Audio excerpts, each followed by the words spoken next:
మీ business ఏదైనా మీ ఊర్లో promotion చేయాలంటే అది సుమన్ టీవీతోనే సాధ్యం. ఇప్పుడే సంప్రదించండి.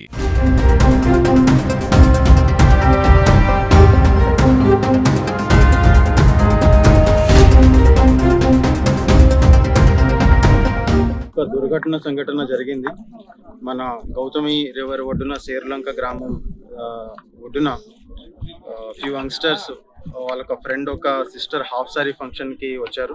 హాఫ్ సారీ ఫంక్షన్ తర్వాత ఈ వాటర్స్లో స్విమ్ చేద్దామని వచ్చారు. So visibly it was very ఫ్లాట్గా, కొంచెం డెప్త్ తక్కువ కనిపించేటప్పటికి కొంచెం లోపలికి వెళ్ళారు. బట్ ఇట్ వాజ్ లైక్ అప్పటికి హై టైడ్ రావడంతో అందరూ కూడా లైక్ ఒకరు ఫస్ట్ ఇనిషియల్గా ఒకరు డ్రౌన్ అయ్యారు. ఆయన్ని సేవ్ చేయడం కోసం తర్వాత మరి ముగ్గురు, వాళ్ళని సేవ్ చేయడం కోసం మరొక ఇద్దరు వెళ్ళేటప్పటికి అందరూ కూడా unfortunately everybody all the 6 persons and దాని తర్వాత ఇంకో 2 persons కూడా డ్రౌన్ అయ్యారు. సో వీళ్ళ కోసం సర్చ్ ఆపరేషన్స్ అనేది మనం కండక్ట్ చేయడం జరుగుతూ ఉన్నది. సో స్విమ్మర్స్ని కూడా ఎంగేజ్ చేస్తూ ఉన్నాం. SDRF టీమ్స్ కూడా వస్తూ ఉన్నారు. సో ఈరోజు ఈ making all the logistic support to recover the bodies.